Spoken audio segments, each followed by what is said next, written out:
everybody, and welcome to a show that has no rhyme or reason, no point or no season. It just simply is what it is, and it's fueled by nothing less than cold Ethel. Hey. Or maybe it isn't.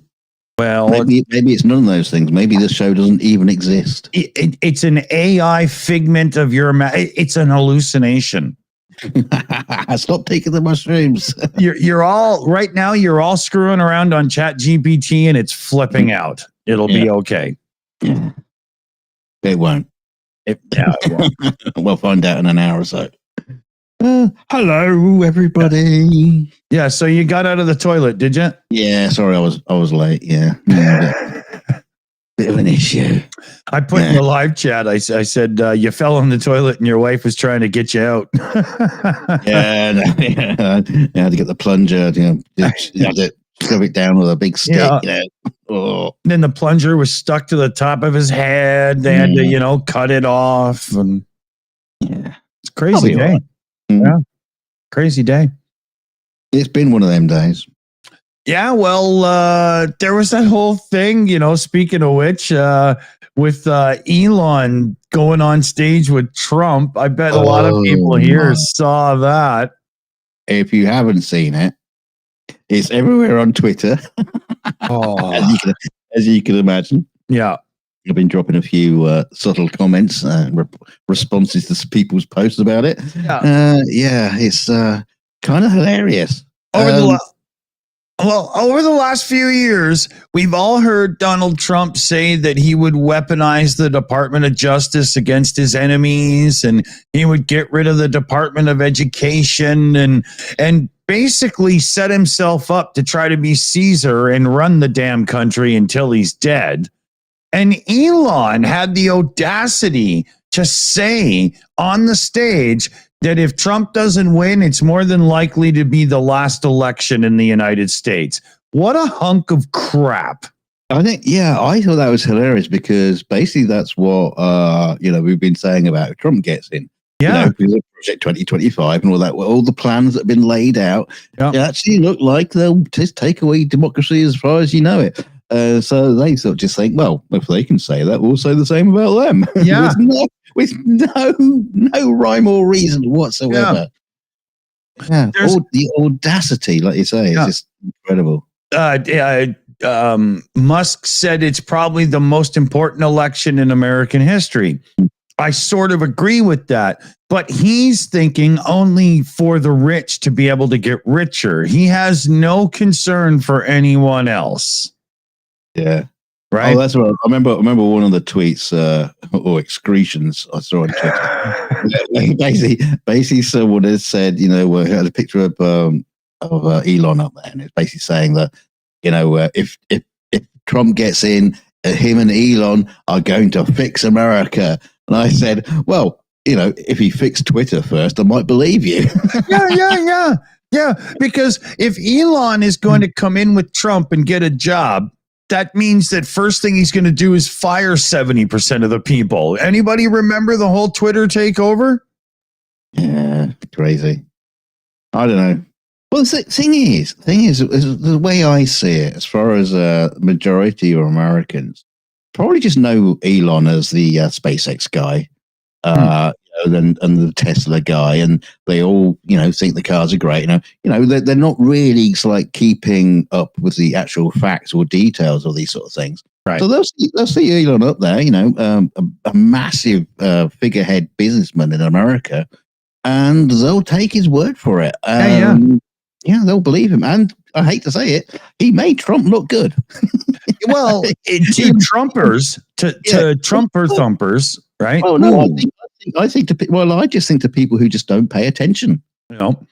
Well, there's quite a few of those. Like I'm surprised there's still so many undecided voters. But I mean, there was the other thing too. Elon Musk is the only reason Americans can still send astronauts to space. Was the thing that Trump said in introducing them.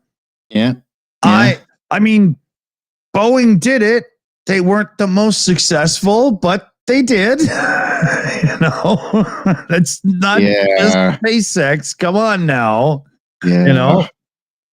That was an outright lie, and there's no way Trump doesn't know that. Well, I bet that grind the gears of what's his name, Jeff Bezos. Oh yeah. But actually, it is pretty accurate, unfortunately. But obviously, Elon isn't doing it himself. He's not like he's putting them on his back and carrying them. He does have a massive industry behind him, headed by grown-ups.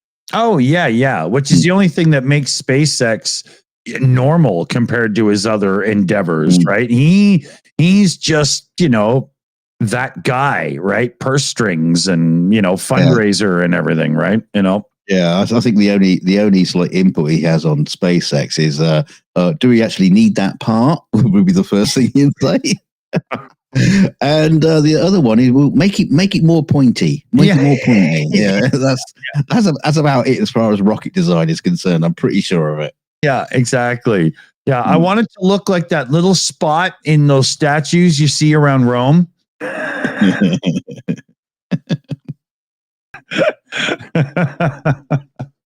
Yeah. Yeah, and then there was the whole thing where Musk did the they're trying to take our weapons away, our right to bear arms, the Second Amendment, whatever amendment it is. You all got a few. I don't know what they are, right? No, they're not. They're not. They would like to get a little bit less assault rifles in the hand of everyday citizens, and I can't agree more as a Canadian, because you got handguns for self-defense, you got rifles and shotguns for going out hunting and stuff. I don't see where the assault rifle comes into the average person's gun ownership, except for well, this is the thing, you're gonna hunt grouse with them. There'll be nothing left. It's just Both Harris and Waltz have basically said, that they're not going to take the guns away. Like you say, they do want to see more control, and I think one of the things they probably would like to see a little bit less of is use of guns in schools. That would be a damn good start. Yes. It's Elon didn't say anything about that.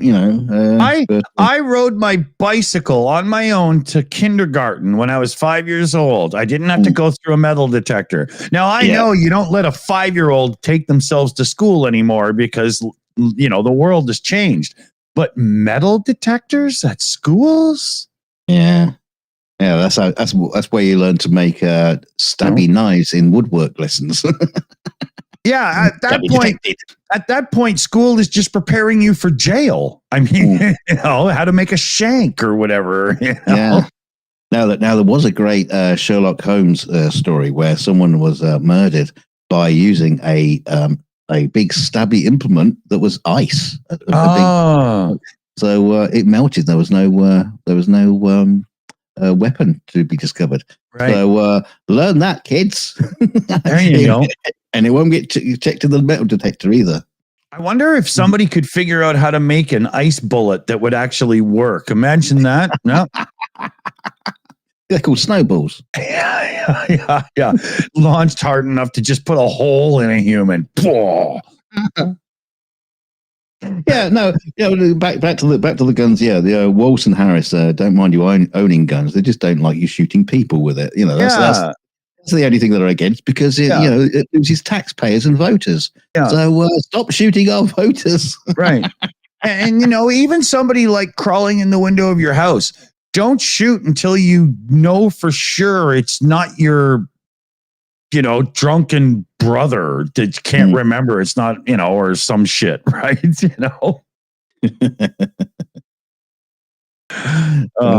I've had to sneak into my own home a couple of times because of reasons. And oh dear.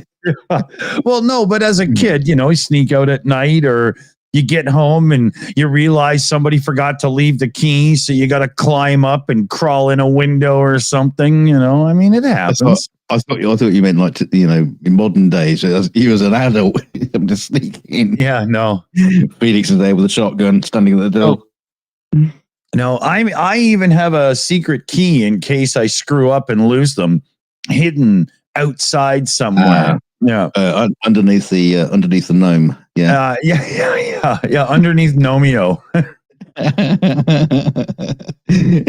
That's always a funny thing. Is everybody has does this spare key thing, and it's like you go to someone's front door and you go, right, it's fucking obvious. There's a key underneath there.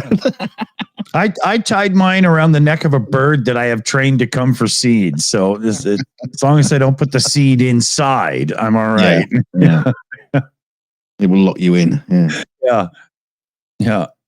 I have to get my neighbor's dog to eat through the door so I can get the seed. I don't think that's the right, I did see a video the other day. It was hilarious of some woman who basically got locked into her house because she got an Amazon delivery, which was like a long, tall box. And it blocked? Yeah, but no, they put it in front of the door, and it prevented the door handle by actually opening, so that she couldn't open the bloody door. That's hilarious.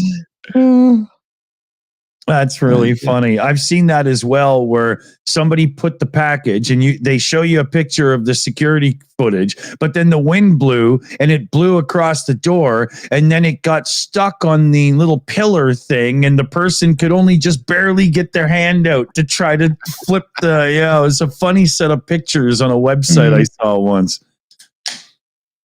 Yeah.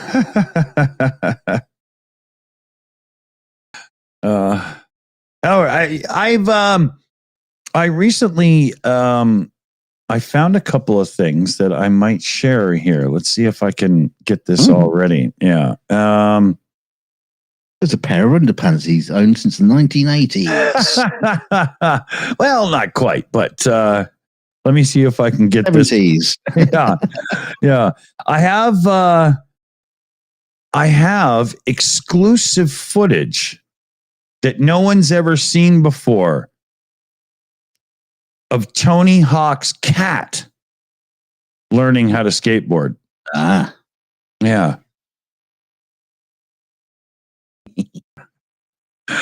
Little dude's good, man. See, he gets annoyed here. He's like, motherfucker, there we go. Go on, make you flip. Go on. Yeah.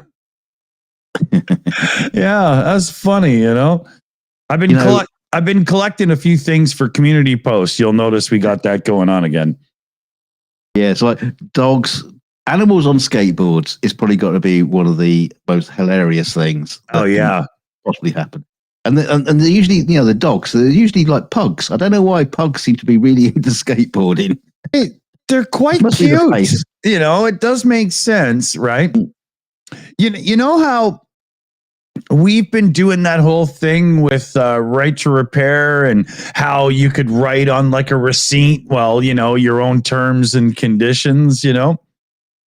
This is a sign that I am getting printed out for my front door for sure.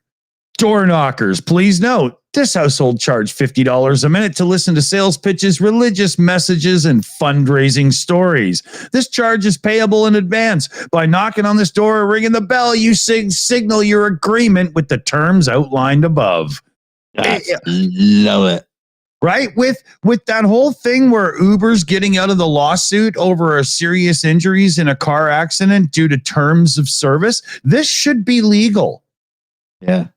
Right? Yeah. Well, I suppose it could be. I mean, if you post it, I mean, it's legal, isn't it? What's illegal about it? If you click continue, you agree. If you knock or ring my doorbell, you agree. Same thing. Yeah. It's just a muscle movement to say yes, right? Same thing. It's like, those pictures of those, you get the stickers on doors of a big Alsatian, and it just says, I live here.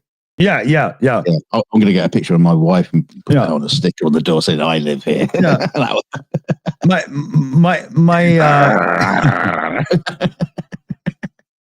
Yeah. My buddy had a welcome mat that said, thank you for leaving. It was fucking awesome. Now fuck off. Yeah. I like it. Yeah, I thought that was awesome. Yeah. You gotta have a little fun in life, right? Why not? Oh, yeah. This I did is that once. yeah. Didn't work with my marriage. Yeah, got me into a lot of trouble. Let me see here. Yeah. So, funny thing here is the Muppets predicted modern makeup and fashion as it pertains to like TikTok and Instagram. Ready? Yes. Got the color just right as well.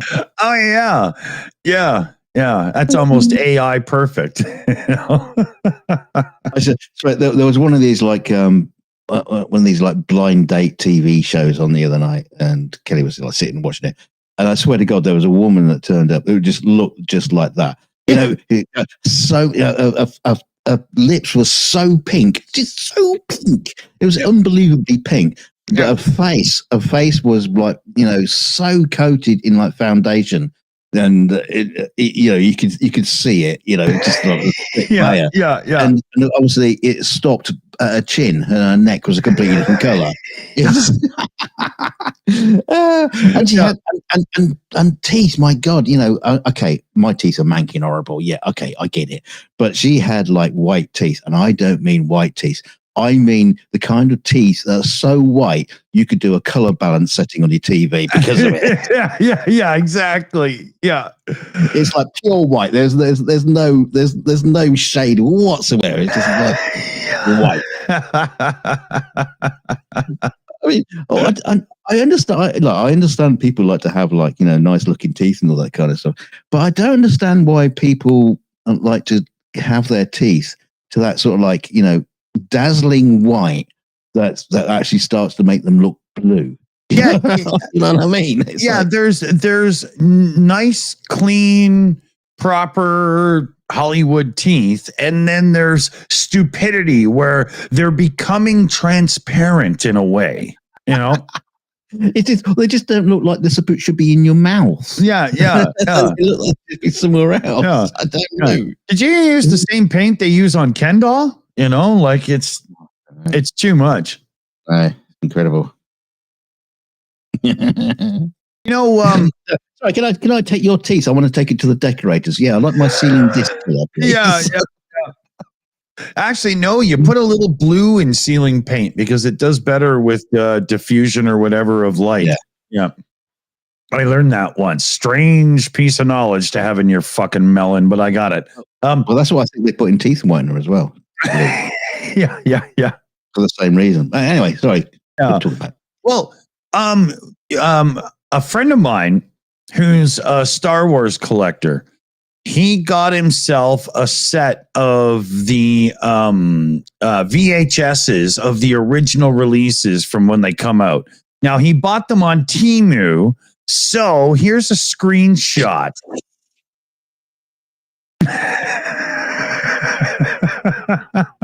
Oh, dear. Yeah. So maybe don't go for classic retro VHSs on Temu. I saw that picture and I just thought there's a joke in there somewhere. I have to keep that picture. Well, I think the joke was the film. I mean, it was. I'm pretty sure that was like a fan-made film. Yeah, it actually is from a fan film. That's supposed to be actually serious. Great. Better than Spaceballs. Well, I don't know. It's got John Candy. I like that. Oh, there was a Star Trek fan film came out a few days ago, and there's been a lot of fanfaring about it. And go, oh, this is going to be great. And I watched it. Tried to watch it. And the thing is, no. But it was not as good as they thought it was. Okay. It was so badly directed, and they had like this, you know what it's like. You always have these like actors or aren't actors. They're just people they met be at conventions. Male strippers. Yeah. They're not. The pizza delivery boy, whatever. Yeah, going to be in a movie. No, they're usually mates at conventions, and they go, "Hey, let's make a movie together." And so these three people They had to try and do this shot with the three of them in shot, and the difference in height between them was like 3 foot. It's like really tall. It's like Tom Cruise and Shaquille O'Neal. a tiny little man in the captain's uniform, and it's like, yeah. Would you stop talking to his cock, please? Where did he get that from? The child's Yeah. But no, the film was just it just wasn't good. It was just really bad and really badly directed and badly edited, and just full of really, really annoying kind of like what you would call it what do you call it when you just like terrible production, acting, directing, lighting, camera work. Oh no, just my brain's going. But there was writing, improvisation. There was we're just using common traits, as a word for it. I just don't know. But there was a bit in it. The whole I've been following the captain because I put a Viridian patch on him. Now, do you remember the Viridian patch from Star Trek? The Undiscovered Country, where Spock sort of like slaps a bit of Velcro on the back of Kirk, and therefore he can follow him. And it was like, oh, that's so stupid. Like, where you just have this like stuff just standing by in your pocket. Oh, I'll put his tracking device on the back. What's wrong with an Apple AirPod? But they sort of like worked it into this story, like right. It's also like, when in Star Wars films, when you have people who are transporting, bounty hunters are transporting their cargo or their people to other people, and they carbon freeze them like they did in Empire Strikes Back. No, that was not how it's done. That was like a improvised technique to do. Well, here. I'll put this in. If it's done long enough after Han Solo, maybe it's been perfected and it's not, he might kill him, right? But if it's not long after, if it's short or mid after, it's stupid, right? Because, I want to pick a bone here with another sci-fi as well. So finish ripping up this one and then we'll go to another one. Come on in, get on it. Well, I started watching Obi-Wan Kenobi, the TV show. Oh, okay. If only I could face palm. Yeah. Okay. So here we go. Number one, Obi's only 10 years older than he is when the kids are born at the end of the third prequel, right? Because Leia's 10 years old. They established that in the beginning of the show. Now, right. Obi looks quite a bit older. And he acts like, oh, I'm not the Jedi and stuff you knew and all this. But in the intro part where they play a little flashback to the Star Wars movies to give you context to the TV show, Yoda even says, oh, I'm going to teach you how to talk to Qui-Gon Jinn and your training will commence and continue. So how many years has he really been out of it that he's so fucking old and useless, right? But Leia's 10 years old. That means Luke's 10 years old. Luke is seen in the beginning of the shot sitting on the entrance of the place, pretending he's flying a ship and having some fun. Well, Luke in A New Hope, Star Wars, the original movie, is not like in his 20s. He's still a punk, whiny kid. I wanted to go get power converters or whatever, fucking wah. And now Obi-Wan Kenobi is like this 80-year-old fucking grandpa. None of it makes sense. And the Jedi, of all people, shouldn't age poorly. Well, I don't know. He is living in Tatooine. Have you seen what happened to pensioners in Arizona? Right, but still, there's a reference to the whole Sith longer life thing. I mean, you would think that being a Jedi wouldn't exactly age you poorly, but it all doesn't make sense. There's not enough time. Yeah, there's about 40 years between them, between Ben Kenobi and Obi-Wan from the prequels, Well, actually, or maybe more. I would say less, because Ben Kenobi in the prequels, when they meet child Anakin, comes across as a 9-year-old and like a 24-year-old. Right? Ben or Obi-Wan Kenobi or whatever, when they do the pod racing scenes and stuff, is nowhere near old enough to Anakin to ever be old Obi-Wan Kenobi at the end. Right? The whole thing is a mess. But, It's a good job. It's just made up, then, isn't it? Yeah. But my point is made up poorly, because the people writing this stuff can't even be bothered to care. Yeah. Nobody gives a rat's ass about the heritage of the property or whatever. This is just a cash grab milk off job. They just make it up as they go along. Yeah, come on. Real fans wish that the people in charge were taking better care of it, but they're not. Apparently, I've heard a tiny rumor is they're thinking about redoing the Han Solo stories, or remaking Solo. What is it called? Solo, a Star Wars story, or whatever. Fuck, whatever. Yeah. They're thinking about redoing that. Solo, Harrison Ford Paycheck, I think is what it was called. Yeah, they'll get him to play it and then de-age him immensely. Yeah. Yeah. All he actually does is go in and voice the lines right at that point, Yeah, I mean, if they hadn't killed him off, they could have done Solo the retirement years. Yeah. Yeah, they could have done a comedy with Solo in a nursing home. Getting up to scrapes with all his inmates. Solo, the Indiana Jones years. Simone N-Town in the chat. Tatooine is flat. That's funny. No, it's curved. I've seen pictures of it from space. Yeah, but you might have been looking on to the disc flat and thought you were, Ow. Old bag. On Tatooine they have the sand wall that does the outside. It's not an ice wall like it is here. It's amazing.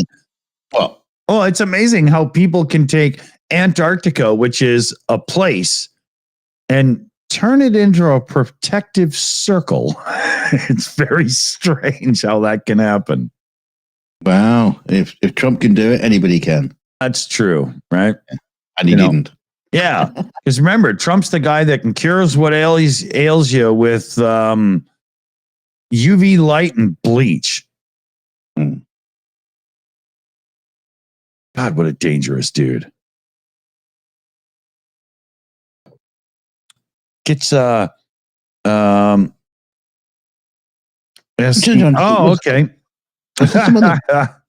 Simon, I get it. Yeah.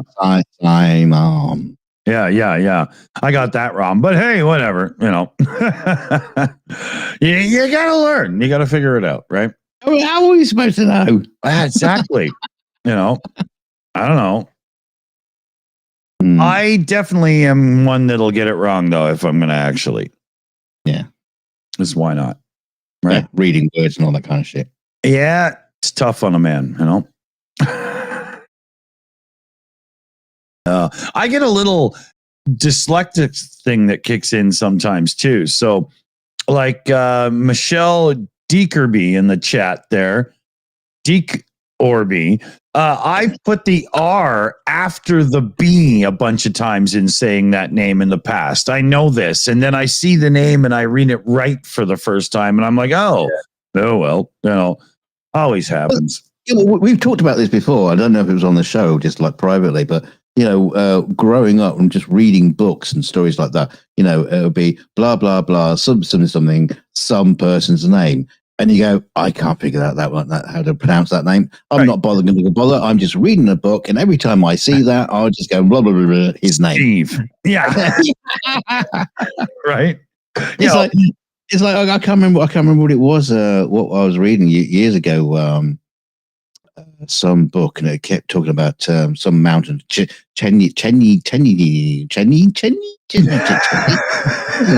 Oh, fuck it. Just oh, Cheyenne. It's pronounced Cheyenne. No, it took me years to really make that connection. Oh yeah. Cheyenne Mountain, and not Chinini. I don't know how to say that. Yeah. So as far as reading is concerned, you just skip over it and just remember what the word looks like.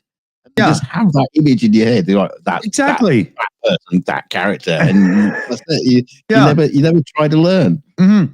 And you notice we're still doing the same thing now when we're doing the 42 show. I remember when I was young, there was a name I would see in some of the mystery novels and stuff I would read, and it was Saban, and I'd never heard that before. But as I got older, I realized that's a spelling of the name Siobhan. And I just couldn't get my head around that. Siobian. Yeah, right. You know, that name. I would see it in books and I would just be like, how the fuck am I supposed to say this? Right? Yeah. So that's why the 42 show would be saying, Pete, whatever. I can't figure out those jumble of letters and actually try to make it into a word. Come on, man. Talawakahili Kihi, or President Takawakahili. There. Simon Entown put it in the chat there. Sioban or whatever. Yeah, I never knew what that was until one day. I think I was like looking up who was in some video, and I saw that, and I'm like, but I thought it was Siobhan, and then that's when I figured it out. Can't remember when that was. It's like local to us. We got a town called Cobham, and if you travel, a few miles in the other direction, you reach a town called Cobham. Except it's spelt with an A, so it's Chobham, but you don't say Chobham, you say Cobham. So it's like really confusing. Like, you need to go to Cobham. What, going to Cobham or Chobham? No. Well, Cobham or Cobham? Cobham. It's almost like it's a carbon copy of itself. It's somewhere you don't go when drunk, because you're never gonna get there. Just realized all I got to do is give us a name of a third town, and I've doxed myself by triangulation. Oh yeah, that'd be funny. Yeah. Dunk actually lives next door to Caleb, the farmer guy from Clarkson's show. So go there. I live in the ditch. Yeah. He lives in what used to be the slave hut. UK. Come on. That's Hey, we having a go at? We didn't have anything to do with slavery. There's nothing to do with us. You're kidding, right? Well, not me personally. Yeah. Okay. Yeah. You can get away with that one, but Yeah, I tried, but it didn't really work on eBay. They wouldn't allow it. Yeah. Welcome to my auction. Yeah.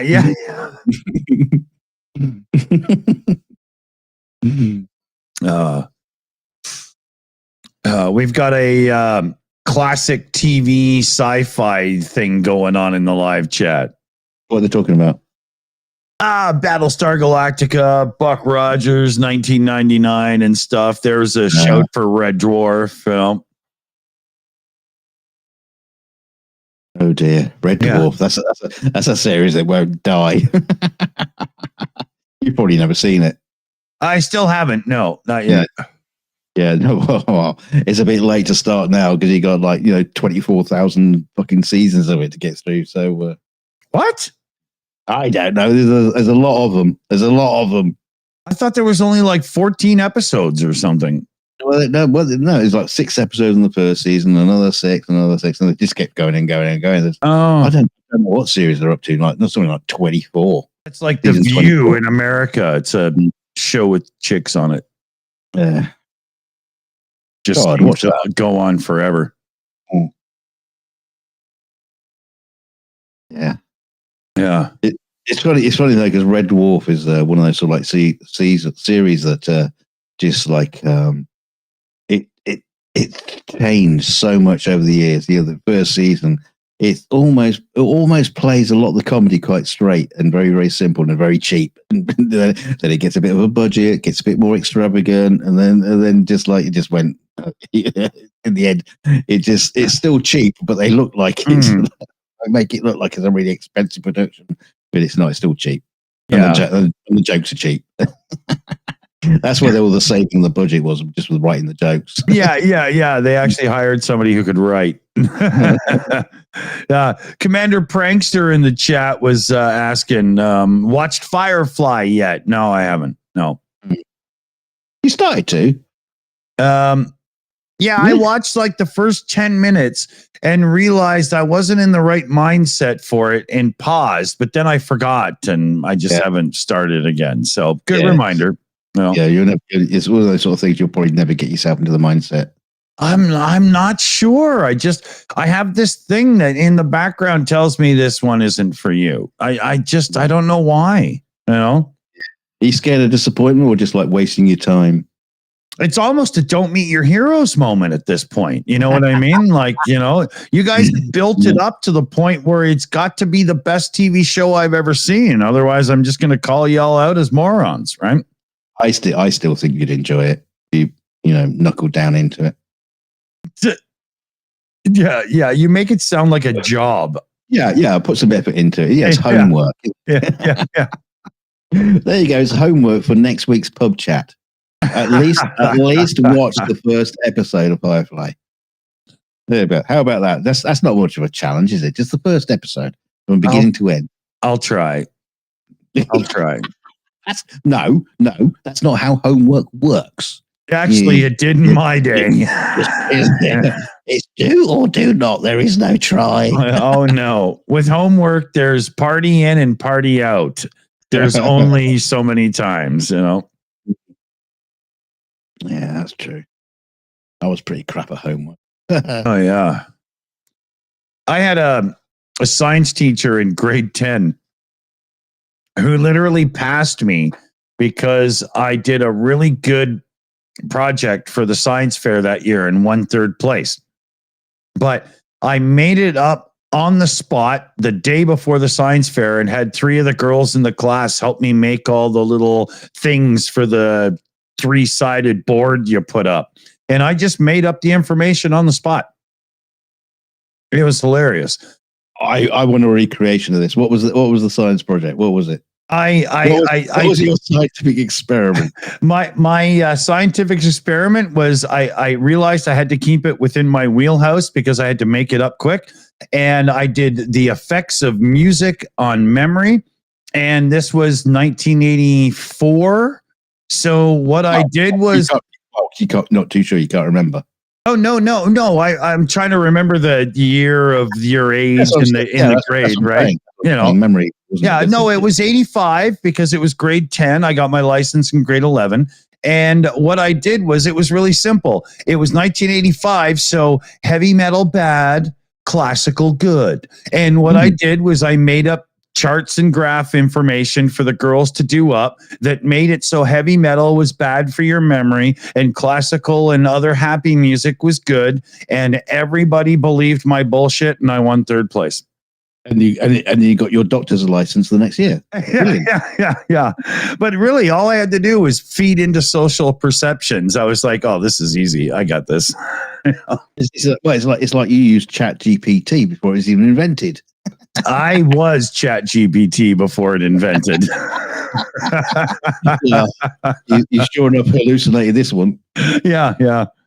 But it was funny. It worked well, man. Brilliant. Yeah, no, it's brilliant. I like it because it's not something that your teachers could have. They couldn't mark you wrong because they'd have to check the data and exactly. You make up the shit. Exactly. There was nobody to say I didn't actually do it or was wrong. They weren't going to outright call me a liar because in grade 9, I got pissed off at a teacher and threw my chair at him. So that wasn't going to happen. He remembers the scars. Oh yeah, that didn't go over well. I was pissed, man. I was a little rowdy then. I hate to ask what you did. Hey, I hate to ask what he did. I was not quite paying attention. He knew it. And he asked me a question, and I'd only caught part of what he said. So I tried to give it an answer. And he was like, "Oh, had you listened to the beginning and blah, blah." And I stood up and I said, "So you fucking knew I wasn't paying attention, and you purposely tried to make me look like a prick? Fuck you." And I grabbed my chair and I hurled it at his fucking head. And people say the education system isn't working. I don't know. Yeah. It's just one of those moments, Heather in the chat asks, "Does anybody watch Picard?" Yeah, I watched all 3 seasons, and yeah, he lived through the first 2. He survived. Yeah. I am neuromotic syndrome. Or eromotic. Is it an I or an N in the beginning? Whatever. I don't know. Yeah. It's amazing you can watch that shit and then you see to go, "Oh, I'm not going to watch Firefly." Well, people, it's just like, "Oh no, that was bad." I didn't even like the third one. It was better. Didn't like it. See, the third one was good because it's we're getting the band back together. But if you go and rewatch it, it's not actually that good. But the first 2 seasons were more about him being him and not the next generation. And I just appreciated that. I thought that was cool, regardless if it was the best show or not. It was still better than, yet another Walking Dead spinoff. True.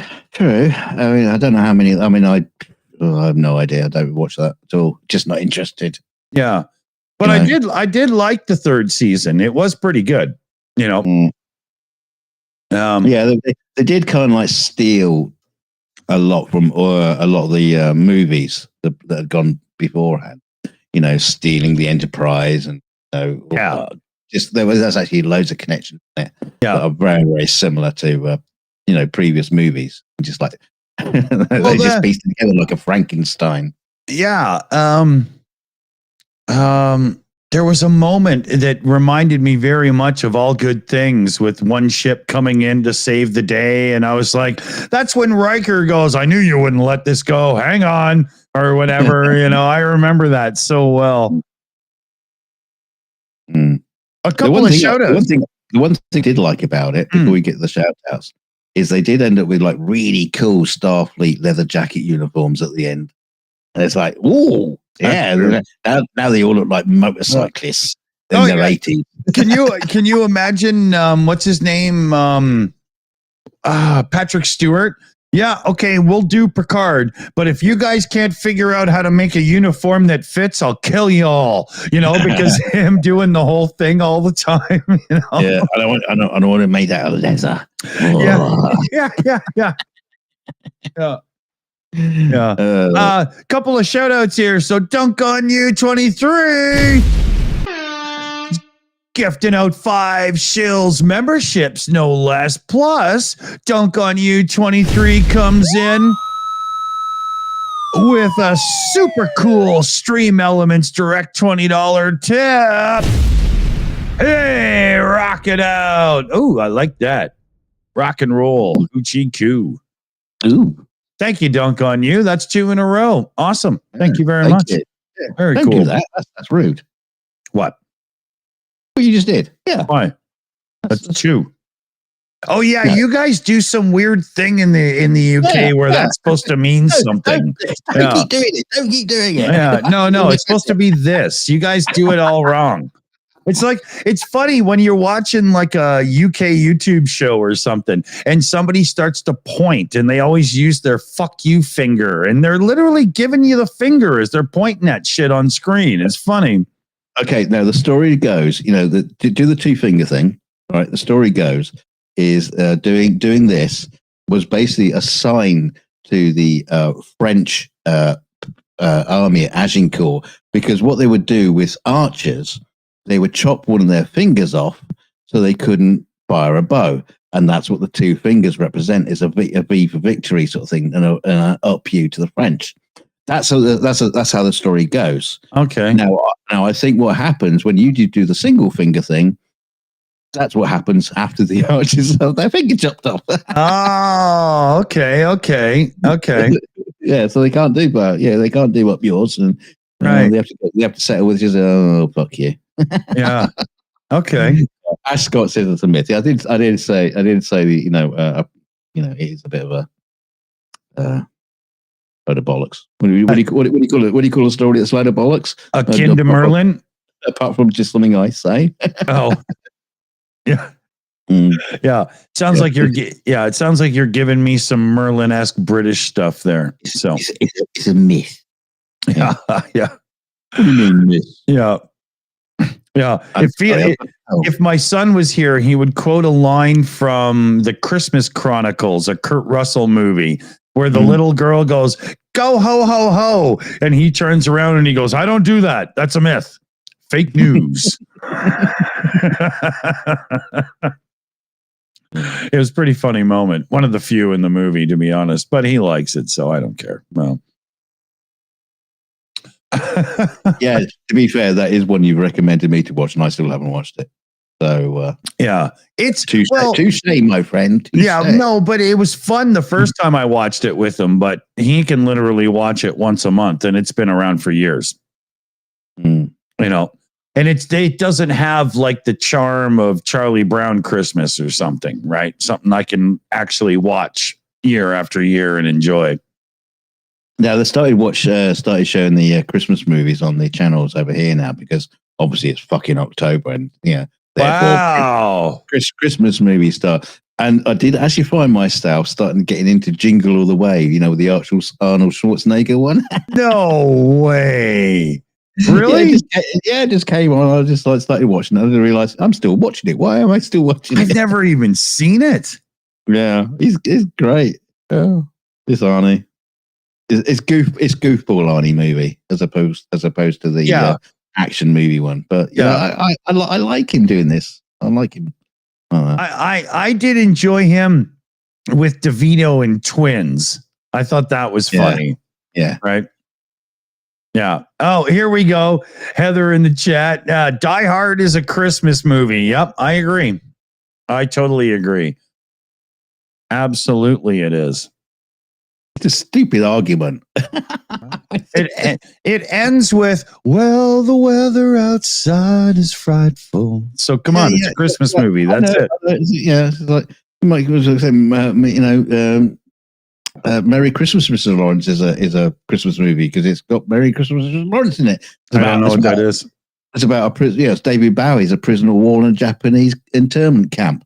But it says Merry Christmas, Mr. Lawrence, so it must be a Christmas movie. Yeah, I've found it's best to avoid David when he's acting. I've never seen it work out well for me.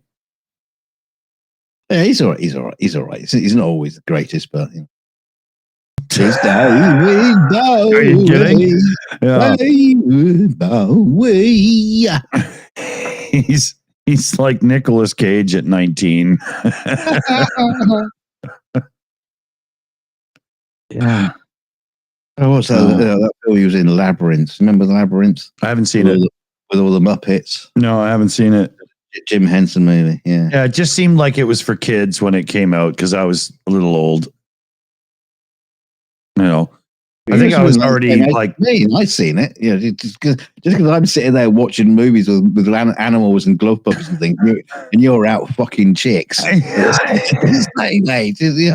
on. Yeah, no, but there's a whole era of these mid to late 80s movies that are supposed to be classics, and I just wasn't sitting around watching movies at that time in life. Just bypassed you. Yeah. And things like, the Princess Diaries and the Princess Bride and things that are supposed to be like movies that you would actually watch. To me, I wasn't paying attention. It was just like, oh, yeah, okay. So that's from like my buddy's little sister or something, I had no idea. But it's funny how I seem to gravitate to a lot of films that were made when I was like born. It's like back to the 60s or 50s. I Yeah, but gravitate to a lot of old movies. It's not, because you're a movie person. You did models and miniatures, and now you do digital effects and stuff. It's obviously, a thing, right? I bet when you're watching some of those old movies, you're appreciating everything that went in to make it as much as you are actually watching the movie. Well, I'm usually giggling my socks off, but yeah, there is a bit of that as well. Yeah, it's like me when I listen to certain bands that weren't recorded well. I have a hard time with that because I like good recording stuff. I went to audio school and everything, right? But at the same time, there's some times in life when I can hear past it to enjoy the performances and stuff, right? I couldn't do that when I was younger, but I can now. That is an interesting point, because you know the film Plan 9 from Outer Space, which is probably voted the worst film ever made. It's not actually the worst film ever made. Ed Wood made some worse films than that, and but it is right up there with the worst films ever made. And you can watch it and appreciate it as the worst film ever made, and appreciate the shit that goes into it. Now, I don't think there's an album. I don't think you get an equivalence in the music industry where something is made so badly, so terribly, that it's actually amusing and entertaining to listen to. Oh, I will take that challenge and have a thought, because I do believe, actually, yeah, okay, I've already got an answer. An late 70s, early 80s punk band from Canada, the Forgotten Rebels. They have a record that is awful, and yet it's excellent. I think I remember them, the Forgotten Rebels. I remember them. Yeah. I think they have a song, Fuck Me Dead, and Bomb the Boats, Feed the Fish, and Bomb the Boats. That's the one you sent me. Yeah. Bomb the boats and feed their fucking flesh to the fish. I remember the first time I heard that, I didn't realize that what they were doing was saying kill immigrants. I had no clue. I just thought it was a stupid song. It wasn't until it was like, dude, like I had no clue. Right? Even with the ending, bomb the boats and they come to our cut. Like, there's all these lyrics in it that give it away. But the thing with me and music is a lot of times I don't really listen to the lyrics. I'm listening to the performances of the musicians and whatnot. And the singer, the lyricist, or whatever, it's not always the singer that's the lyricist, but I'm just listening to the melody. I don't really care what they're saying. Well, I mean, half the time you don't know what they're bloody saying, because unless you got the words written down in front of you, you got no idea what they're saying. That's true. That's true, especially in some of the stuff, right? Like, I remember when the band Venom came out, and it's all like they were one of the first more growly bands, and I was like, how the hell am I supposed to sing along? And funny thing, so I'm saying I don't pay attention to the lyrics lots, and I do. I don't. I mean, you know what I mean? And, but at the same time, I knew them well enough to be able to sing the songs. How does that make any sense, right? That's this weird autistic trick I can do with my brain. Very strange. There's a funny thing that happens though when you like look at old tracks, or you're watching it, it comes up on the telly. You just so happen to have the subtitles on, and the words come up, and you go, "Oh, those are the words I was supposed to be singing back in the day when I was at the school disco, screaming my head off, singing along and dancing in the middle of the dance floor." Yeah, I was like, "Oh, what was I was singing back then?" Because it wasn't that. Yeah. I've seen some lists of some of the most misheard lyrics in music history, and one of the ones that always comes up is Jimi Hendrix. "Excuse me while I kiss the sky" is often misheard as "excuse me while I kiss this guy." I really? By who? Millennials that are still sucking on mommy's teat? So it turns out he wasn't a homosexual. But I mean, it's just I was prejudiced against him for completely the wrong reasons. It's one of those things where I don't think the black guitar player from the late 60s was famous for being gay. It's just, I don't know my history that well, but I think I'm okay in saying that. And he might have been, who knows, but it wasn't going to be in a song at that point, right? No. Everyone was keeping that sort of stuff under the lid back then, Yeah. We'll sing about it in code. So years later, you go, oh, wait a minute, he's gay. Oh, okay. Speaking of singing in code, how many of the youth back in the day when the Beatles released the song "I Want to Hold Your Hand" knew what they were actually saying, and who thought it was just innocent, cute fun for kids? Yeah. It was peanuts, wasn't it? Yeah, well, I'm not sure there was a lot of holding at that point. It was, they could have sang, "I want to fill your gap. I want to fill your gap." It's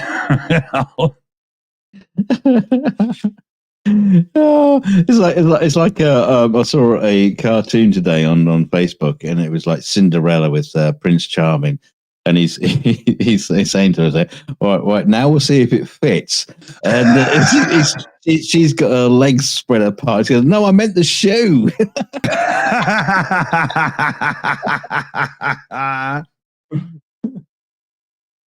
That's awesome.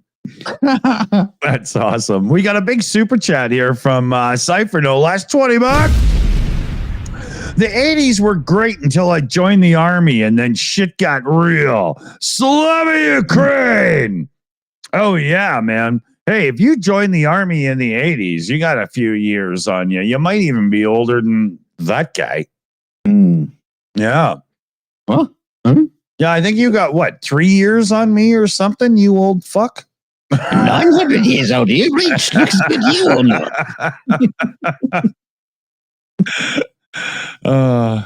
Hey, thanks there, Cypher. Thank you very much. I drew in the wrinkles. Shut up. Cypher, when did you go to military? Was it more like early 80s when disco was shifting into the 80s, or was it a bit later 80s when Hairspray and Pink had took over? But being in the army in the 80s must have been very different, because it had been like double-breasted jackets, big hair gel, and rolled up sleeves. Yeah, a bit like Duran on a boat. Yeah, it's like, oh, soldier, those soldier pads are looking flat, soldier. Fix that eyeliner, son. You call that makeup? You call that makeup? Now get back into your barracks and put that makeup on properly. What are you, some kind of pup? Yeah. Dee Snider would be ashamed of you right now, son. Now do 40 minutes mincing up and down the square. Yeah. It had to turn to marching up and down the square, didn't it?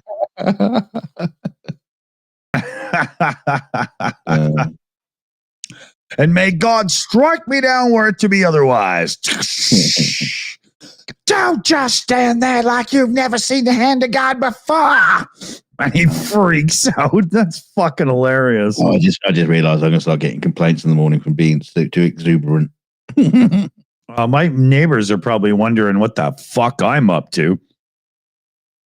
I felt that in my throat. I was properly screaming. My mic is all compressed and leveled, so it doesn't get a lot louder, but it wasn't here. Yeah, you do. Exactly. The fish are still vibrating in the tank. Yeah.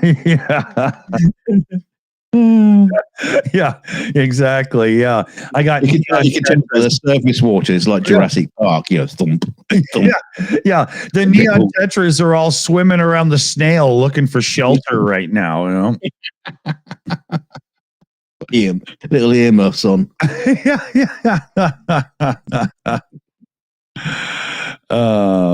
Hey, what's the point? Do fish have ears? Do they listen? I think they do, but they're kind of ashamed on how they look, so they always keep them folded back, for that. They have real, Dumbo ears, right? So they try to hide that. No, they're called fins. Oh, right. Okay, yeah. You're going to start giving your poor fish, an anxiety complex. He's having a go off fins now.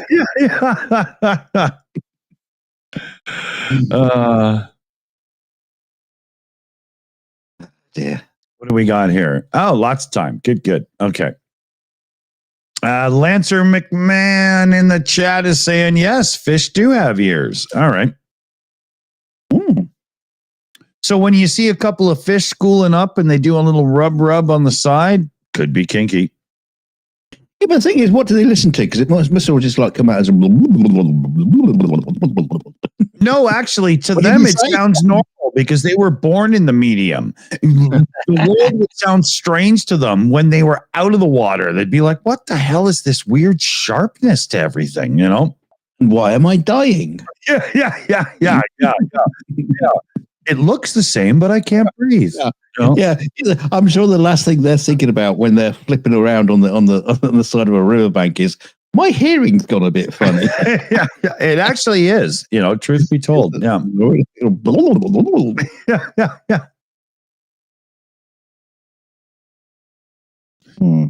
I saw a thing. I don't know, a bunch of years ago. It was I think it was done by the BBC, but it was a show about evolution and how it's not always perfect. And one of the examples, I look at you. Yeah, says that thing. I was bred this way. Your head is 64% of your entire body's weight. Yeah, but the other 40% is penis. Yeah. I could get you out of the way by putting you on your head. Your hands aren't even long enough to right yourself. Yeah, what you can't see is the little 3 holes in the back of my head, so you can just bowl me. Anyway, get on with your story. Yeah. Come on. I forgot what I was going to say. Evolution, BBC. Oh, yeah. So there was this part where they were talking about the human eye and how it's obviously evolved to be used in water, not out of water, and then had to adapt to being out of water for years. And had our eyes started to evolve out of water, not in water, we'd have way better vision than we do now, at least probably. Really? Yeah. Because why is it when I'm in water, I have to keep my eyes shut because I can't. Because you've been out of water for a lot of time now, right? There has been evolution. That's what I mean. But I had a bath today. What are you talking about? Wow, that time of the month, is it? But yeah, that's what they were talking about, and it does, sort of make sense and all, right? Things evolve in water, but they were talking about the liquidity of the eye and how it seems to literally be originally based on helping to eradicate the vision things and so on and so forth. It was pretty cool. It was neat. Yeah. But didn't every creature's eye essentially evolve underwater? Because we always came from the sea. You're catching on now. That's why they all kind of look similar. Yeah. But that's just it, right? And then evolution did some creatures better than others because they get the night vision and all that cool stuff, Yeah, eagles. I always think it's cool when you see some of the images of super deep sea creatures and they're all like transparent and make their own light and stuff. Wow, man. That's freaking crazy. Could you imagine if you were like reading a book and it was getting dark, you could just lift your hand up and create light? Oh, there we go. Oh, we lost Dunk. Could be for the best. We'll see how it goes. He probably didn't restart his computer before joining. It's a really important step. If you're somebody who joins video chats for podcasts and stuff, restart your gear before you join. And not just your computer, restart your internet router. I restart mine before every show. Your internet router is a computer with an operating system and a chip and RAM and all that shit, just like any other computer. And just like any other computer, it gets slow over time and needs to be restarted now and then, just like your computer. So reboot your router every Sunday morning when you're making coffee and you'll have a better internet experience. Yeah, Heather in the chat. He went down the toilet. Holy shit, it happened again. You know, we'll have to give him a last name. We'll call him Dunk Septic. Yeah, Mick in the chat there. I do it weekly. Same here. I restart my router weekly, but I also restart my router and computer before every show we do, just to make sure. Yeah. Sounds like so much work. Jesus Christ, you unplug the cord, wait 5 seconds and plug it in, Yana. Jesus Christ.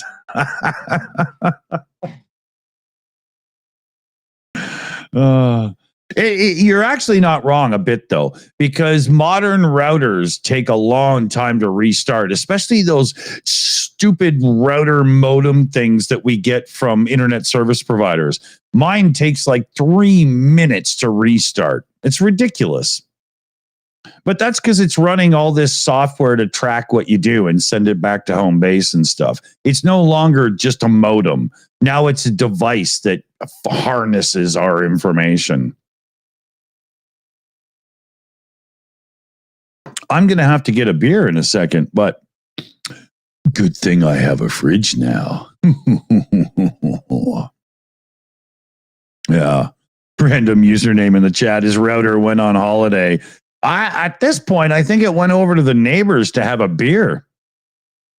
He's just gone.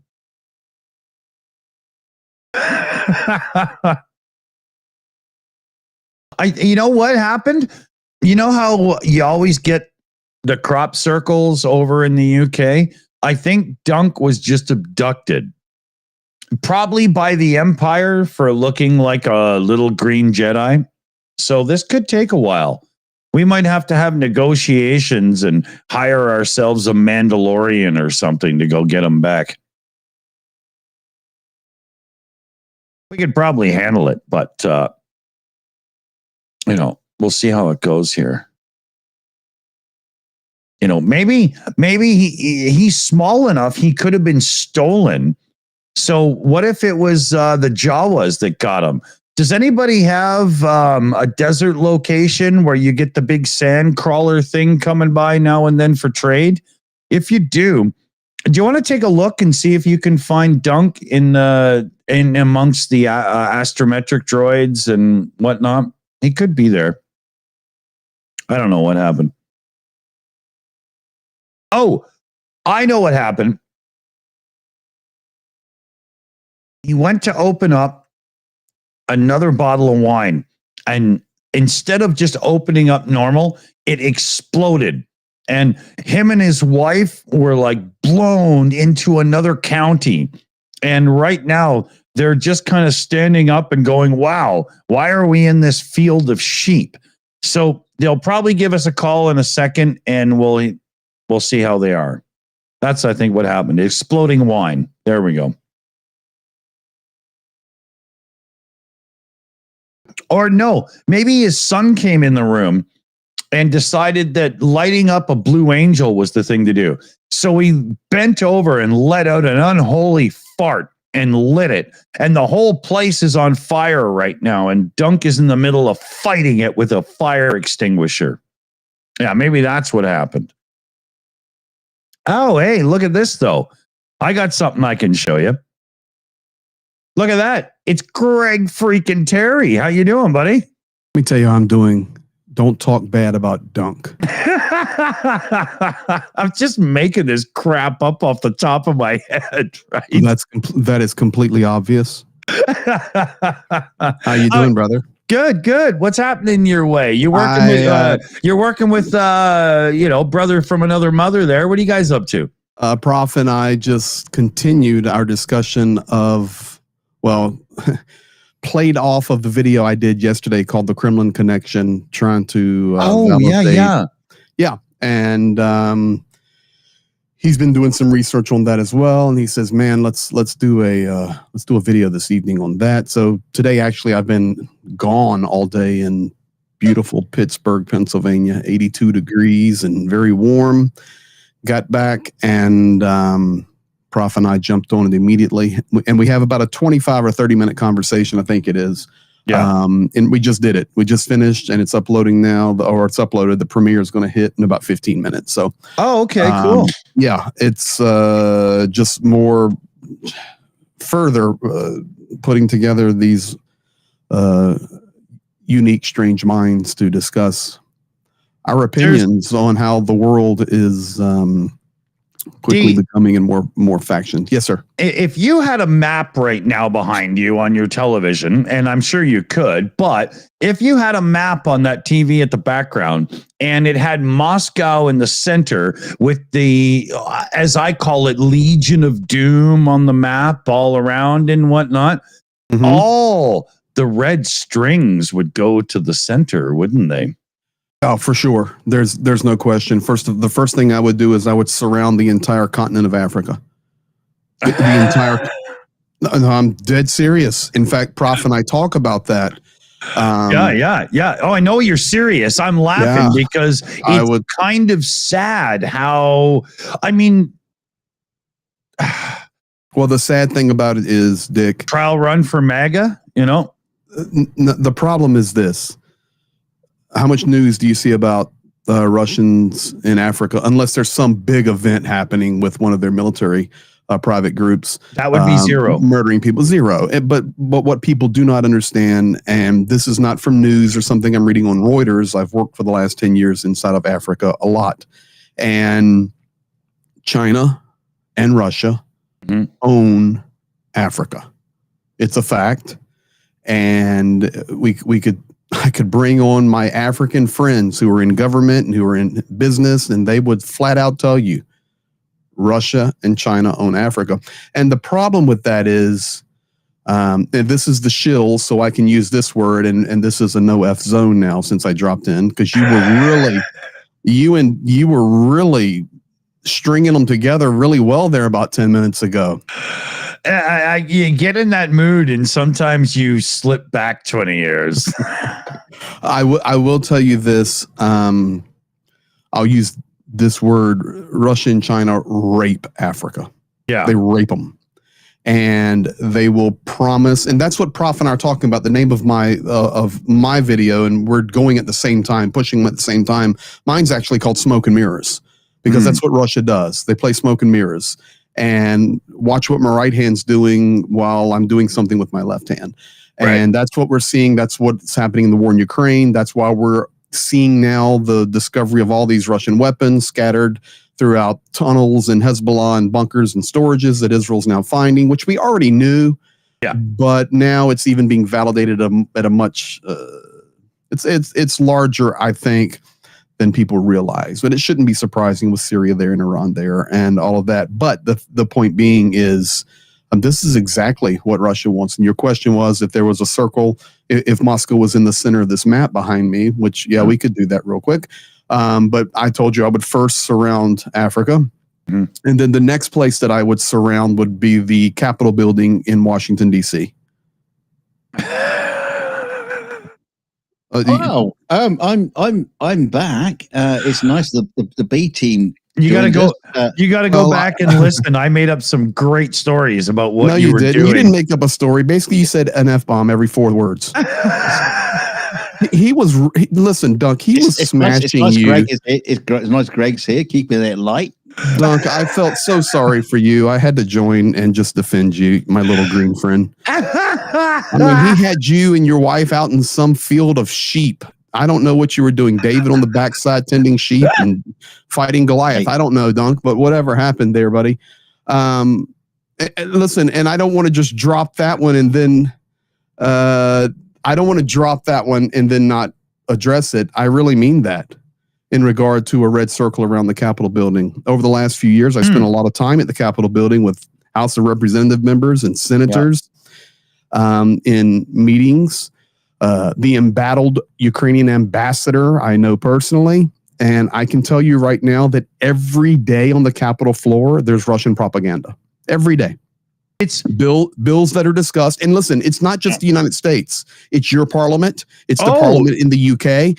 We've got a lot of this going on up here. You can feel it in all the rhetoric where it comes from out of nowhere. But socially, it's got a movement to it because they've got the grassroots social covered.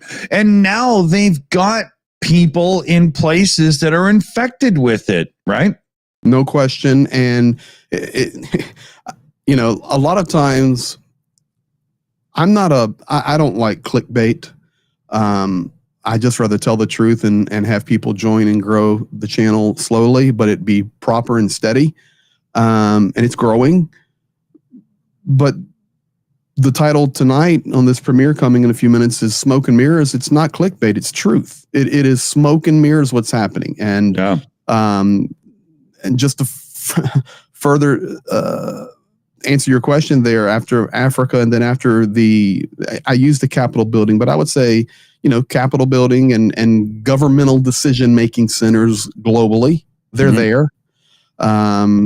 After that, I would probably push down into this Middle Eastern region. Number one would be Syria.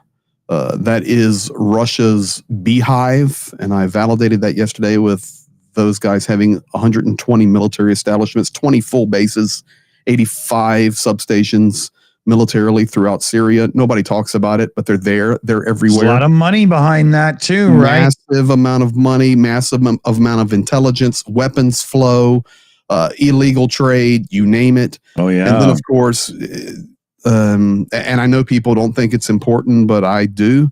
Doesn't mean I'm right, but I know for a fact that we can laugh and joke about Rocket Boy all we want over there in Pyongyang. And the bottom line is it's been a storage depot for Soviet era weapons for decades. And there is so much supply loaded in North Korea that they're just freely rolling into Russia. Look at it this way, Greg. When you look at North Korea at night on a map, most of the country doesn't even have electric lights. Correct. So how could there be enough taxes to fund the North Korea that we get to see every now and then when it's shown and whatnot? It's nothing but a supported state of the Kremlin, and it is funded off of terroristic regimes throughout the world, partnering with them for an exchange of weapons and nuclear technology. I remind you tonight that North Korea is a nuclear nation. They have the know-how. And people say, well, they can't fire the missile. Even Iran. You can't fire the missile more than 500 kilometers. Who cares? They have the missile. Yeah. I know they've got a know-how. He's a lovely guy. What are you talking? Having to go and know-how for? It's brother knew who. Yeah. I met his wife. She makes great noodles. No. Nick is in here stirring up trouble. Greg came onto the Shills voluntarily. We're supposed to believe in his good judgment. I came on here to defend Dunk. That's what I came in for here. I'm glad you're here, and you brought up all these like serious, really, topics of conversation. So I've got a very, very off the back of that. I've got a very, very serious question for you. Oh God, have you seen Firefly?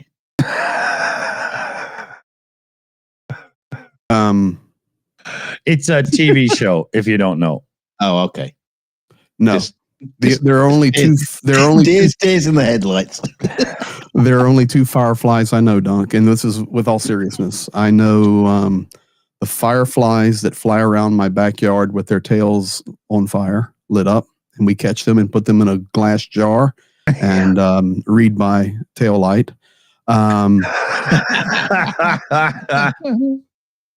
And the other firefly I know, now this one's interesting. So the guys in here that know me, they know that I spend some time in the fall, but I'm here from Ukraine now, and I'm here with my family. It's all my kids' birthdays right now, and of course, Thanksgiving and Christmas, and then I go straight back to Ukraine. I like to be there during the hardest part of the winter when it's the most difficult to help. But I do some streaming from down in Virginia, where a lot of my family's from. The Hills and the Cornbread Cousins and all of that. You get to start singing in a minute. My Cornbread cousin has a cabin in the middle of the forest. He owns a lot of land, and I stay there. And it is literally 1 mile from the nearest paved road. It's in the middle of nowhere. But he has internet there for me so that I can stream and upload and download and do all those things. It's called Firefly. That's the company that provides it. Oh. And dude, in the middle of nowhere, in the central Virginia, in the mountains and the hills, 100 down, 100 up. And I mean, it's smoked. Oh, wow. It for middle of nowhere. So that's the only two. Those are the only two fireflies I know, Dunk. That's a big jar of fireflies doing that internet service. You realize that? Yes, it's slave labor. Dunk, isn't it past your bedtime? Why, are you going to tuck me in and read me a story? By the light of a firefly's rear end. UTV and Ham, KD9, WNV in the house. Good deer hunting. Come on, Tater. You know it, son. Come on, Tater. UTV be the guy to know that for sure. Oh, yeah. Hey, I'm redneck to the core. I just, you know what? UTV, I guarantee you, and this is with all due respect and complimentary, he's got a big antenna somewhere near his home. And he's radiating the deers. Well, he's shooting skip. And I know he knows what I'm talking about, shooting skip. Do you know what shooting skip is, Dunk? No, you're about to explain it to me, I hope.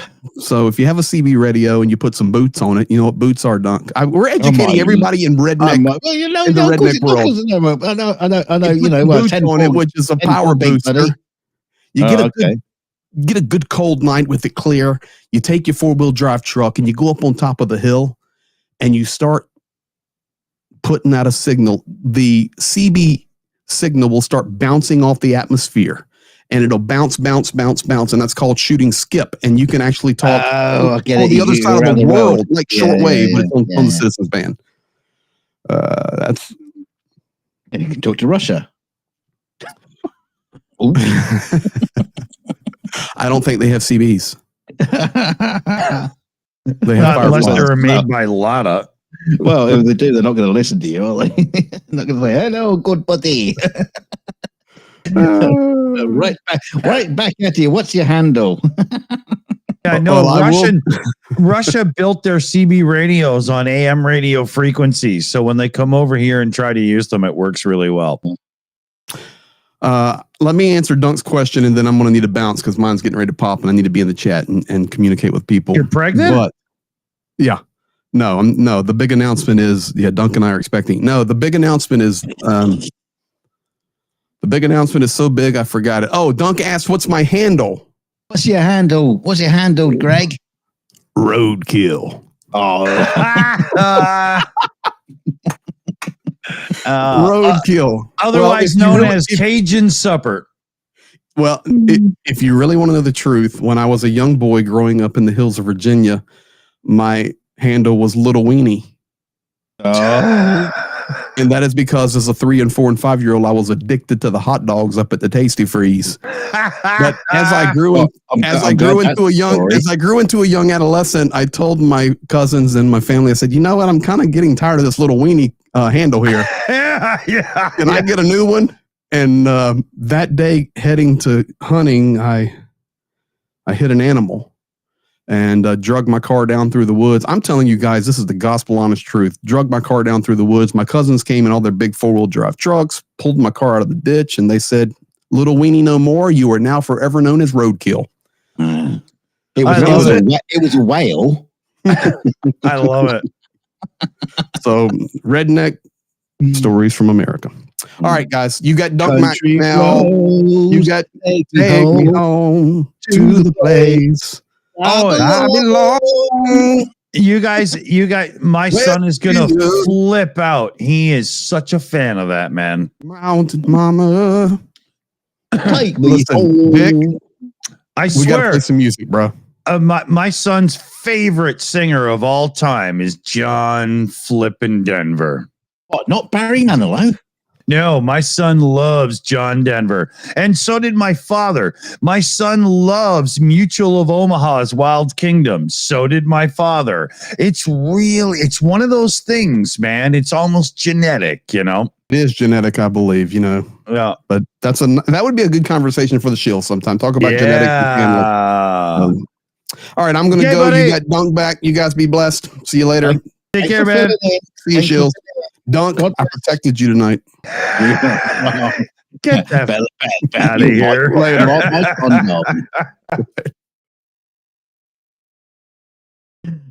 Oh, that's funny. All right. So Greg's off to do a premiere, and we're coming up on an hour and a half, and I think I got a beer or two left, and I shouldn't have too many more than that, being that it's only 5 o'clock and I don't want to be wasted tonight. No. Good thing they're wheat beers. I bought light beers. Yeah. Just switch to the rum, the gin. Oh, yeah. I did that for a time. I was like, I'd probably, drink less because it's pop and I don't drink pop, but I can't taste the booze until I mix it strong enough. So even it doesn't, it was probably worse. It's like my wife. She likes rum. She likes rum and coke, but because of her organs and how they've been rearranged in like a Darth Vader kind of, she's more cyborg than she is human anymore. she doesn't get the benefit of the alcohol. It doesn't get ingested into her body. And so she says, "There's this you can get like Captain Morgan's non-alcoholic rum. You can get that." So the rum I get from the local. It's like getting non-THC weed. It is a bit like that. But the rum I get is like 11 quid a bowl from Lidl, and it's decent. It's decent rum. Yes, it's nice. And when you say a bottle, how much is in it? 70 centiliters. So it's a big bottle. So it's damn cheap. How much? 70 centiliters. Centiliters? Yeah, it's. Are you making that up? I've never even heard that before. No centiliters. Centiliters is like a liter, but centiliters, as in a numerical fraction of liters. So 70 centiliters is 0.7 of a liter. Yeah, milliliters. Okay. No, centiliters. No, never mind. Well, anyway, I'm translating it to my world. Now it's making sense. Okay. So it's at first I thought you were talking 1978 Battlestar Galactica to me. Yeah, we're not talking about distancing. What they use are centaurs or something. Yeah. But anyway, what was I talking about? Oh yeah, the non-alcoholic rum. So I got a bottle of Captain Morgan's non-alcoholic rum, which is still 10 quid a bowl, so it's not cheap. And she had like one glass of it mixing with Coke, and she started having a reaction to it. And she looked it up. It's like one of the colorants they used. Is an allergic. She had an allergic reaction to one of the colorants in it, and so we got this bottle of non-alcoholic rum. I didn't know you had to color rum. I kind of thought it was just clear. Well, I mean, obviously this is not rum because it's non-alcoholic rum. It's fake rum. And So she can't drink it, and quite frankly, I've had a taste of it. It's like, well, I wouldn't even clean brushes with it. It's probably toilet cleaner at that point, isn't it? Actually, that's a good idea. But there's no alcohol in it, so it won't clean. So I don't know. And so we probably clogged the damn thing, right? So we now have this bottle of non-alcoholic rum, and now I've offered it to my son, who basically doesn't drink. He doesn't drink the alcohol very much. So you go try. No, not touched it. No, it's been sitting there. It's been sitting there in the kitchen for like a week now, and no one wants to touch it. It's just non-alcoholic rum. That's like non-combustible gasoline. Well, it's not going to get me far, is it? Okay. I mean, the thing is, what was funny because she likes the taste of rum. So what? And it doesn't taste like rum. Oh no! A few weeks back, I bought these like little jars of essence of rum, so she could put in a Coke and it would taste like rum. And they were like $5. You mean like vanilla extract? Yeah, exactly what it is. It's just like food flavoring. Didn't like it. Didn't taste like rum. It's like nothing working. So it's basically this non-alcoholic rum. It's just basically a large. Would you like some powdered rum, ma'am? No, no, I wouldn't. I don't even think they use it in like rum and raisin ice cream or something. I don't know what the hell they're going to use. So I've got no idea what to do with this bottle of non-alcoholic rum. So any suggestions in the chat or the comments, give us an idea. Let's see what we can do with it because it's not flour. I can't put it in the car to run the car for a week. I suggest you use it as a projectile to those damn kids that won't get off your lawn. Well, my kids. Yeah, it could be. Really big slingshot. Yeah. No, I didn't. I didn't get it, man. It's a waste of money at this point. You're not willing to face it, but there's only one option, and that's to dump it out and recycle the glass. Yeah, but we're not like you. We don't get money back on the glass. It just goes straight into the recycling bin. So it's just gone. Well, it is. We don't have that secondary income that you people have, which is like taking all your bottles, rattling down to the store to get your money back. They take the money off on top of the price. It's a deposit. You're not getting. There's no profit to be had.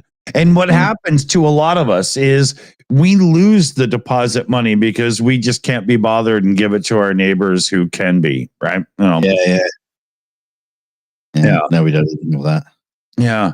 Well, at that point, you should just lob it at somebody who pisses you off because then you get the whole impact and it'd be good. Yeah. I just stand at the side of the road, wait for some like motorcyclists come by, screaming by like 50 miles an hour. Go, you're going too fast. Lob the bottle at me. Oh, I smell like rum now.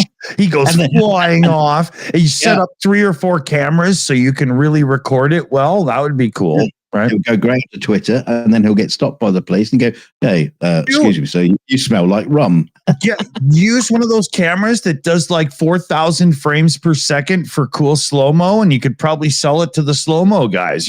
What happens when you lob a full bottle of liquid at some sorry-ass bastard riding a motorcycle? What I could do is I could tape my old 360 camera that I don't use anymore and tape it to the bottle. So then you can get a full virtual reality experience.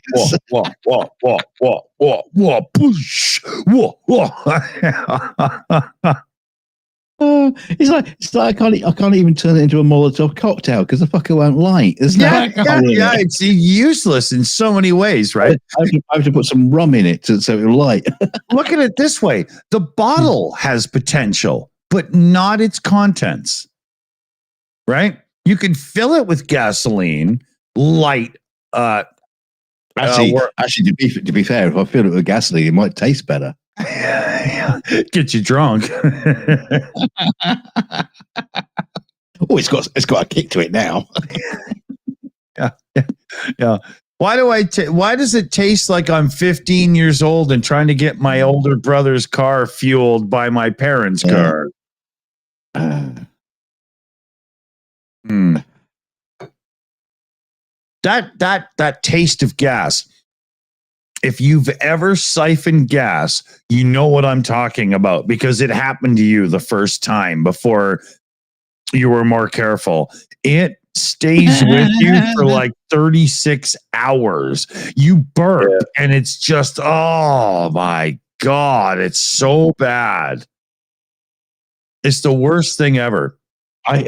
We had a professor at a college or a doctor or whatever, but it was like a lecturer at the college, and his breath just stank of like petrol fumes.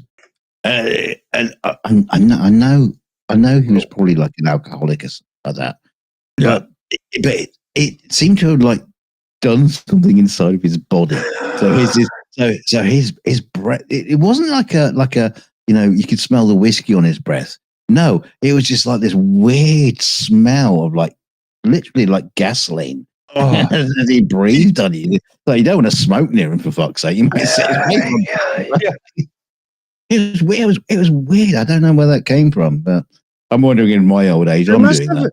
There must have been something chemically going on in like the lungs or something that was just giving off that stench, Because a human being doesn't do that normally. You do it because either, you've never put a brush in your mouth with mint tasting gel or something, or, you're, you know what I mean? Right. Yeah.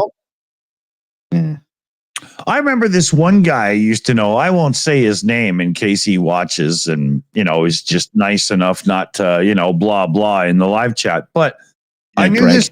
Yeah. I knew this dude. And he used to always say, I'm just one of those dudes, if I have like socks on in my shoes and stuff, I get smelly feet. Right. Mm-hmm. And I remember I knew him for a couple of years and I totally called him out. I was like, dude, you do realize that the sudsy water of shampoo running over your feet in a shower does not constitute actually cleaning them. You realize that, right? The only reason your feet stink is because literally you're a bacterial experiment and you really need to do better. Well, no, I have mentioned this before because I had to take a pair of shoes back to a shop, and because I took them off the bag, I said I can't fucking wear these. They stink. And they probably just didn't breathe, so they were just literally sweating your feet to death, right? I have never. Well, no, that's the thing. You can sort of like say, well, okay, maybe it's your feet that are doing it, but I've never experienced anything like it in any shoe I've ever bought. I've never taken it off and just, oh my God, my eyes are bleeding. I've never experienced anything. And I took them back to the shop, said there's something wrong with these shoes. Yeah. They tried to blame it on me. They said, oh, no, it's your fault. No, it's not. Yeah, I've never had this as a problem, yeah. They wouldn't believe it. They just said, oh, no, you got stinky feet. But I wouldn't doubt that there's certain fabrics that somehow are favorable to, the kind of things that create stench from foot sweat or something, just because, And yet that's what the shoe manufacturer decided to use them. Yeah. What the fuck are you doing? Yeah. What do they do? Make it out of the leather of dead bodies or something? I suppose actually that's what all leather is, isn't it? To be fair.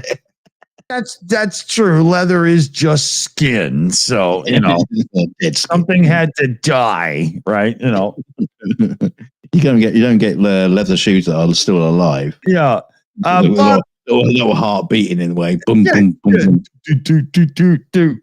Bob Doggy in the chat, super chat in.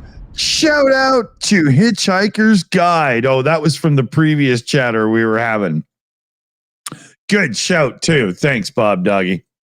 That was very great. Yeah. Well, it was during your downfall. It was the years we don't mention. What do you mean during my downfall? You always experienced my downfall. It's my downfall right now. Just being here is my downfall. Oh, you have no idea. You should hear the bullshit I have to listen to after.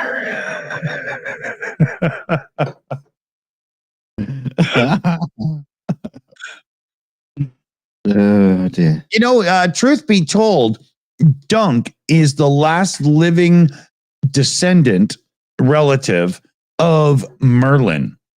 It's true. Yeah, that's why he looks that way. Yeah, that's not normal way to look if you're like, human. But Merlin had a gigantic head on a little itty bitty body. And a massive hat. Well, that's what she said. I meant the shoe.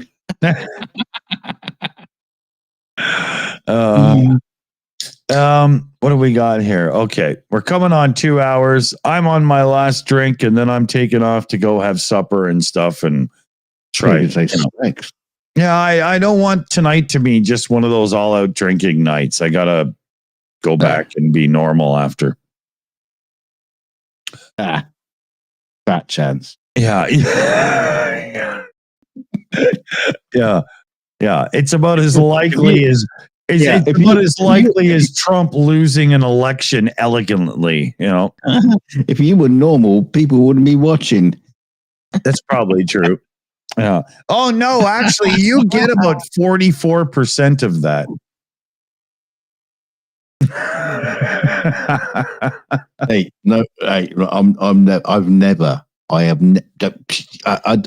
Jesus Christ, I will never, ever claim to be normal. And if you hear me saying otherwise, you can shoot me down in flames. Oh, I wish I had a button for this. Fuck. Just. Could it be? Yeah, I could have done that. I could have, but I needed something more explosive. I used to have one that was a helicopter that came in and dropped a bomb on the person. That was annoying. I should get that one back up. But that was usually for the person we were debunking on the screen. It wasn't geared towards the people on the show. Yeah, I'd have to remake that, wouldn't I? All right. Well, what are you going to do? So, what do you think? Why do I think? Well, no, what do you think? How do I think? Should I think? Yeah, it's like talking to an animated plant. It's all green and stuff. What does photosynthesis think? How about that? Okay, I got a final question for you. Before we go. Oh God! Now, did you watch the Grand Tour last episode all the way through? I did, but it was literally a bit of a struggle. Now, when the guys drove into Botswana to basically go to the point where they first did their first show. The first amazing Top Gear special when they did the original one. Yep. Yeah. And James May was driving a Mercedes, and Clarkson was driving a Lancia. Yeah, a really cool one, to be honest. That was a bold choice. They must have rebuilt that car 3 times and didn't show us. There's no way. And Hammond drove the Oliver, which he brought back to the UK and restored. Right. So in this episode, the last episode of the Grand Tour, they come across 2 of the cars. Yeah. That were from that show. They just drove past them in a junkyard, and they go, "Oh look, there's." Yeah, but they didn't. Wait. Okay. Let me do the story, and I'll get your reaction. So it was like, "Oh, guys, come on, this is amazing! You would not believe this." Yeah. Which is very important for you to say that. You would not believe this. There's the cars that we had in that show, and they go, "Well, yeah, we took souvenirs. I took the badges of." Of the Mercedes, and Jeremy Clarkson goes, yeah, and I took a headlight of the Lancia.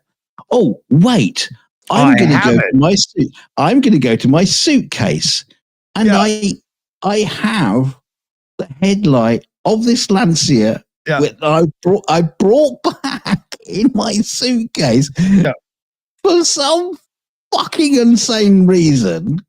Well, a good reason, but that's where I'm going to go. Okay, right? go for that. Because it was like, oh my god, this has got to be the most fakest setup. It was you guys have ever done to end the show on. It was so bad it wasn't funny, especially because on the internet, everybody had already tracked the life of these cars afterwards.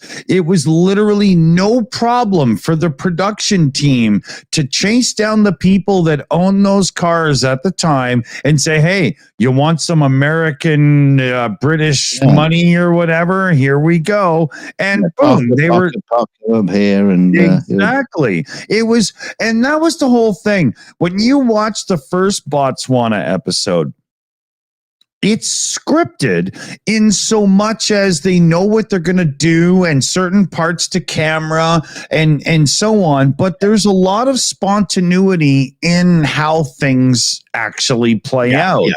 Right. Let's face it, they are all scripted. And this one was like so scripted. It was unbelievable. Yeah. But that's what happened.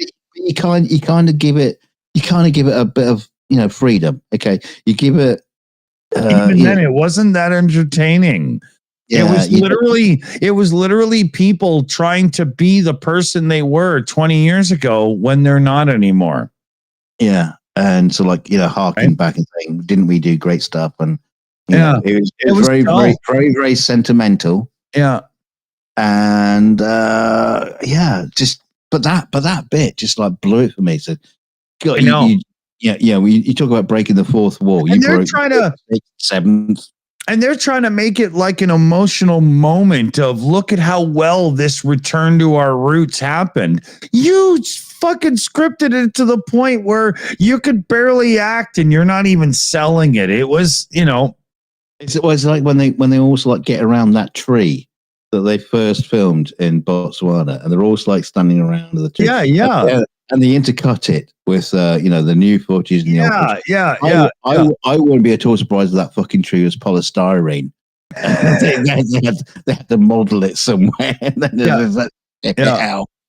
Because at this point, I don't fucking believe you guys. You fucking fakers. I know, and there was so many like go back to Vietnam at Top Gear, and Clarkson takes a bail on his little scooter thing. That was not faked, right? They may have oversold it a bit because he's a bit of a pansy and stuff. I mean, but and with the last, to be honest, most of the Grand Tour just felt like they were looking through their production notes of Top Gear and going, well, that worked. And there was a lot of rehash and stuff, Yeah. Probably even the same fucking words in the script. Go back in Top Gear to when they bought 3 mid-engine Italian cars for £10,000 and tried to get to that lap dancing club in Slough or whatever it's called. And that was one of the greatest episodes that led to the big specials. And that magic was gone by the time they got to the Grand Tour. I mean, you remember that whole thing, celebrity, where the person would always die trying to show up, and that was so lame, and wrong. Yeah. Every time James May had to go, so does that mean they're not coming on then? I mean, it was just so bad. The writers from Leave It to Beaver were rolling around going, wow, that sucks, There was a funny thing I saw, which was Clarkson doing a premiere of the show. I think he must have been down at the farm, and he had like an audience, and it's just like in the middle of a fucking field, and he's walking around with a microphone. And somebody asked him, because it was like, just questions. So it's like somebody asked him, did you bring the cars back from the show you just did? And he goes, well, no, because that would be theft because we don't own them. Yeah. So the Stag, what was it? What were they driving? I can't even remember. The Stag in there. But they must have just gone to like 3 people who own these cars. Yeah, exactly. We will pay you a shitload of money. We're going to take these cars. We're going to fucking wreck them. Yeah, we're going to treat them like garbage. But you will get like £100,000 each, and then you can restore them afterwards. Blah blah blah. Yeah. Because they always give the impression that they've paid good money for the car. No, they don't even. They didn't even do that. They didn't even fucking own them. Production company doesn't own them. Nobody owns them. Speaking of which, you remember that I loved it in its day. Wheeler Dealers, the British car show. Back in its earlier days, half of the people that bought the cars were just like, people that worked on staff for the show and whatnot. It was all garbage, man. Yeah, nobody fucking wanted them. Which is funny because Mike Brewer still clings on to Wheeler Dealers as his claim to fame. And the mechanics after Ed China became second to Mike being the big host. But Mike's job of simply buying a car, sourcing a few parts, and then selling it afterwards, if you're selling it is fake, is you're just Pat Sajak, the host of the show. The mechanic was the real deal. I loved Ed China's segments. Loved that show. But the funny thing is, when you actually compare monetarily, how much they pay for the car, how much fucking work they put into it, especially they never accounted for the hourly rate of the mechanic's labor. That's expensive. It's like £350 a day. If you actually add it all up, exactly. And the vehicles at the end of the day just weren't worth it. No, and half the time, if you were to do this in your own garage and you spent $3,000 to buy a vehicle and put 200 or $2,000 into it to spruce it up, and you made $400 as your profit, would you be doing that every weekend? Especially when it takes like a month to do the work? No, Yeah, it's one of the reasons why I stopped building guitars, or should I say, transforming guitars. Yeah, because you could buy a guitar for £50, right? That's a piece of crap. You completely rebuild it. You strip it down, repaint it, fancy, and you put new pickups in it. You put new tuning pegs on it. You refret it. You polish the frets. You do everything. And at the end of the day, what do people want to buy? Spend on it? £50. Yeah. It's like nobody wants it. Nobody will pay you for the amount of work that goes into it. Exactly. So it's got to be a labor of love, Or that's why you have like people who rebuild guitars in the garage. Yeah, because you're not paying for the time, but it's a labor of love. Yeah. And the car was nowhere near as valuable as it really is. Well, you get the same thing with a lot of cars. Like somebody takes some car and they put all this money into it to make it a monster, and somebody else doesn't pay anywhere near what even the parts are worth because they don't know who built it and stuff and whatnot. They don't care. They just look at the book value. Exactly. Yeah. So we should get the hell out of here. You should. Well, it's getting there. I want to have supper and stuff. If I go and get more beer and have beer for supper, no. Yeah, I'll have the worst hangover day. I can't do that. No. Don't do that. So big shout out to the team. We got Annette who runs the teams, PJ CNET who runs our news team, Shayna Caldwell, Chris Lundy, and Super Chat Matt. Thanks everybody. The teams on YouTube are huge, right? Without the team, you're lost, way in the shuffle. There's no way you can keep up. You got to have your team. Yeah, but on our team is PJ, and he says, "Keep him talking, Dunk." Is that what I'm supposed to do there? Is that? Yeah. Yeah, do the archer who's had his fingers amputated. Yeah. So yeah. Sorry, PJ. I think PJ's feeling frisky tonight. So you'll have to go and annoy MC2 or something like that. I'm sorry. Yeah. It's time to troll up, buddy. I make those glaber's stuffer. Yeah. Go piss somebody off that I'm sure I'll laugh about. Yeah, have yourself a blast. Hey, tell you what, PJ, go and find my old Flat Earth videos on my old channel and leave shitty comments on that. Dear God. Nobody even knows what you're talking about. I don't know what I'm talking about. Anyway, all right, let's get out of here. Okay, so I'm going to hit a button in 5, 4, 3. No, wait a second. We forgot consumer advice. We forgot consumer advice. Okay. Yeah. So if you're drunk, but your grandmother is the only sober person to drive the car and it's her 97th birthday, I'm suggesting you go with the drunk person. Yeah, tickle a boat. Gonna find the man in the boat.